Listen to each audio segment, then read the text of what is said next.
If you've ever opened a Word document and noticed those extra crop marks around the page and you want them gone, you're in the right place. In this video, I'm going to show you exactly how to hide crop marks in Word in just a few quick steps. This is a simple setting change, but it can make your document look much cleaner and easier to work with, especially when you're focusing on writing, formatting, or printing. If this tutorial helps you out, make sure to hit the like button and subscribe for more simple Word tips and software tutorials. Now let's jump in.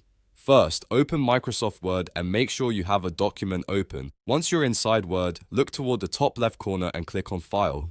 This will open the main menu where Word keeps its settings and options. From there, scroll all the way down and select Options. This will open the Word Options window, which is where you can control many of Word's display and editing preferences. Inside the Word Options window, click on Advanced. This section contains a lot of detailed settings, so don't worry if it looks a little crowded at first. Just scroll down carefully until you find the section called Show Document Content. This is the area where Word controls what appears on your screen while you're working on a document. Now look for the checkbox labeled Show Crop Marks. If that box is checked, that means crop marks are currently visible in your document. To hide them, simply uncheck the box. Once you do that, Word will stop showing crop marks on your pages.